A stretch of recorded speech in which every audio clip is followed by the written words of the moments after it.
Generation of leaders, and your generation as you become leaders, will have the wisdom to see that our best chance to preserve a peaceful and prosperous world is for the U.S. to stay engaged, to remain a leader, not necessarily the dominant power, but still, I think, the essential and perhaps in many ways the most important power. Thank you very much.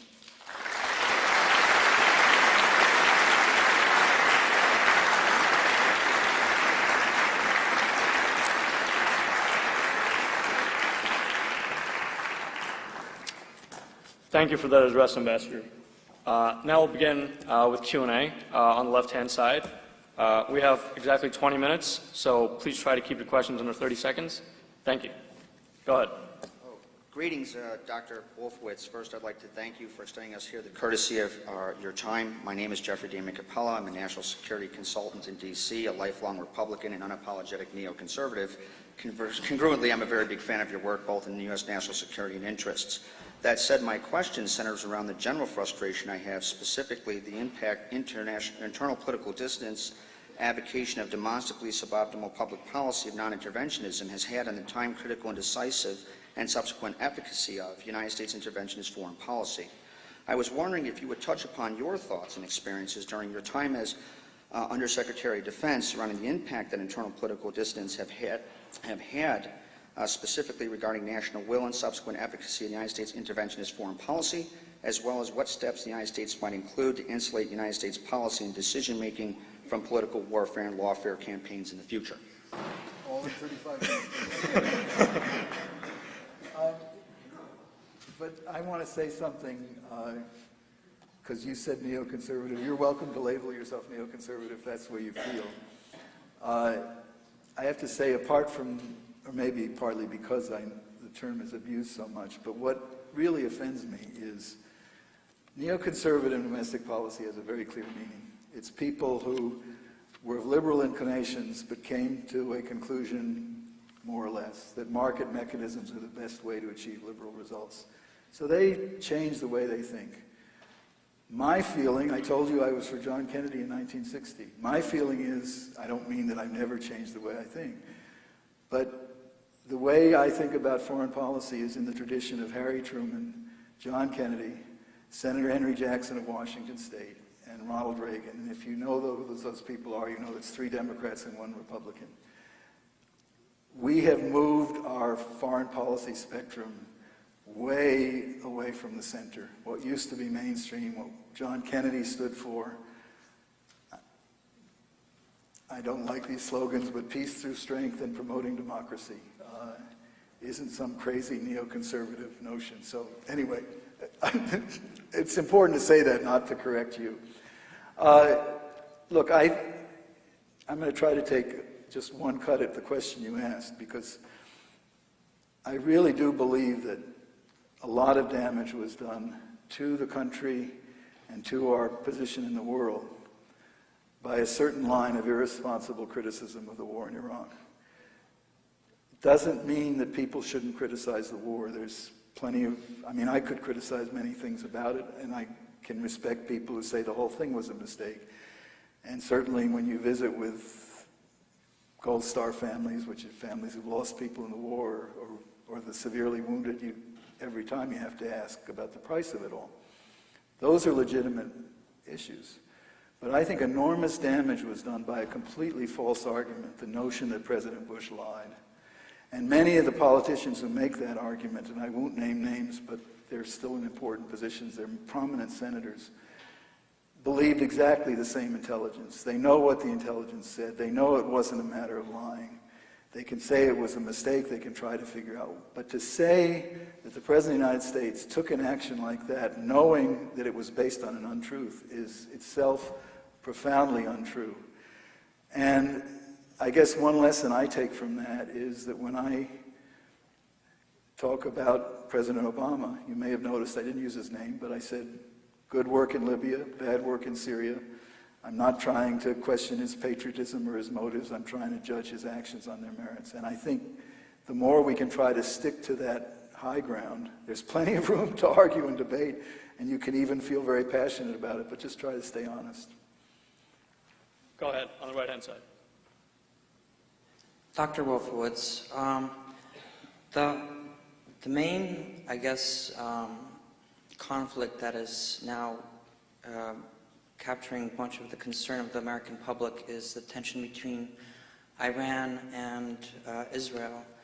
And many seem to fear that the actions of either one side or the other might potentially kind of force the United States to act in a way that might not be in its best interests or in the best interests of the world in general. I just wanted to hear your thoughts on that. I would agree with an unstated premise of your question, which is, of all the things to worry about this year, I mean, maybe Pakistani nuclear weapon will fall in the wrong hands, but the more immediate concern is the one you raise, and it has enormous implications. I would say, first of all, by the way, and I think it's important to understand this, it's not just between Israel and Iran, although Israel is the one country that seems to be contemplating military action. But it's now an open secret that the Saudis asked the U.S. a couple of years ago to take action against Iran. And I've friends of mine who've been in meetings with congressional delegations traveling through the region say that the country most concerned about Iranian nuclear weapons is Saudi Arabia. The second most concerned are the United Arab Emirates, and the Israelis are actually a kind of distant third. But it's true, the Israelis are the ones who may have some capability militarily to do something about it. I have to tell you honestly, for a long time I was skeptical that they could do anything. They do have a way of surprising you, and it turns out maybe they even have bases in Azerbaijan right on the Iranian border. I no longer am skeptical about their ability to do something. I don't know what that something is. I think the most they could do is delay an Iranian program. Delay for 2 years, delay for 6 years, delay for 10 years. It makes a big difference for how long. So much so, I mean, it depends so much on facts that in Israel itself, you have the former head of Israeli intelligence, the Mossad, publicly saying Israel should not act militarily, that the costs of military action are not worth the potential gains. It is reported, though he's not as public about this, that the defense minister, Ehud Barak, who used to be the commander Israeli armed forces. In fact, I dealt with him very closely during the first Persian Gulf War. He's a very smart man, that he is in favor of action. I don't know the facts, and none of us, unfortunately, can predict what will happen. And in your question is, I think, a legitimate concern that this could blow up into something quite large. Not necessarily. Remember, what was it? I guess 5 years ago, Israel bombed a secret illegal nuclear reactor that the North Koreans had built for the Syrians in Syria. There was no reaction from Syria. In fact, they didn't even admit it for several months. So we don't know what the reaction will be, but that doesn't mean we can assume that it's going to be as mild as Syria. If it sounds like I'm evading your question to some extent, I am. I don't know what's going to happen. I think either direction I'm afraid of. I mean, if nothing happens, I think Iran is going to get nuclear weapons, and I think it's very dangerous. If Israel acts militarily, they may still get nuclear weapons, and it'll be even more dangerous, probably. What I really do believe, so I don't know what the answer would be if I were an Israeli, or if I were an American president asked to do it, for the U.S. do it on its own. What I wish we had been doing more actively for the last 10 years is bringing what is called the Arab Spring to Tehran. Because I think political change in Iran gives us the best chance, I know it's true that any Iranian government is going to want some kind of nuclear program, but they aren't going to all be as aggressive as this one is. And I think we blew it in 2009 when the demonstrations began in Iran, and they were huge. And the United States did nothing. In fact, the president said there's no real difference between the two sides. It was an extraordinary statement.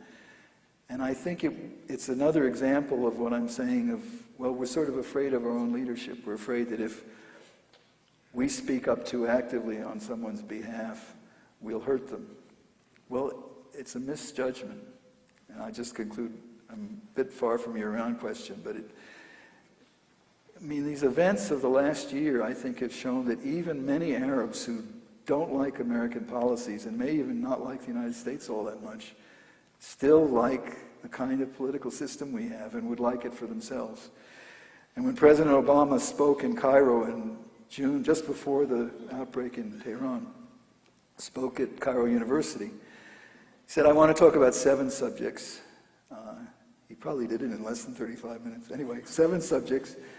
He got to the 4th one. He said, the 4th subject I want to talk about is democracy. And the first thing he said was, I realize that democracy promotion is controversial. But before he could get that second sentence out, his audience erupted in applause simply at the fact that the American president was going to talk about democracy. These are young Arabs. They might not like American policy. They probably don't like what we did in Iraq, but they love democracy. I'm not saying all Egyptians do, but these young people did. And we need to have a little more confidence in what that stands for. And I think in the case of Iran, it's still not too late to try to be promoting change. Sorry, it's a long answer, but it's a big, big subject. Thank you. All right, right here. Hello, Ambassador Wolfowitz. Good evening. My name is Max McCullough. I'm a senior history major here. And my question actually speaks to what you were just talking about. The rise to a position of global leadership that America went through following World War II was predicated on 30 years of economic and political instability and war in Europe and in the rest of the industrialized world. And so it put America in an advantageous position to assume a position of global leadership. Now, though, with, as you have outlined, the rise of the rest, what I'm curious to know is how does America continue to assert its leadership without coming into direct confrontation with powers like Brazil, Russia, India, or China, which are on the rise both economically and militarily? Okay, first of all, quickly, I would say as far as the history goes, U.S. power grew, not just because these other countries were shattered by war, but we're a much bigger country, and it's a little bit like the arithmetic with China. And in fact, I believe if the U.S. had been engaged in Europe from 1914 instead of waiting until 1917, if we'd been engaged in Europe from 1938 instead of waiting until 1941, Europe would not have been as shattered, and we would have actually, the world would have been better, and we would have been better, and we would still have been the most important country. I think one of the unique things that we bring, I don't like this word dominant, because I think our great strength is not that we dominate other people. Our great strength is that people want to cooperate with us. One of the challenges in Asia is going to be not preventing conflict between the U.S. and China. It's really preventing conflict between China and Japan, and China and Taiwan, and China and Vietnam, and maybe China and India.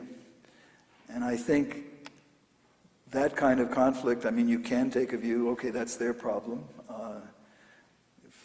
Jim Baker's famous words, we don't have a dog in that fight, or Neville Chamberlain's words about, getting involved in the problems of faraway countries about which we know little. But I would hope by now we've understood that things that happen in those faraway countries come back and bite us. And we have an ability, I think, to play a middle role. It's not risk-free. You use the word confrontation. When those countries are in confrontation, we don't just sort of step in there and sprinkle holy water and say nice words and they say, my. It's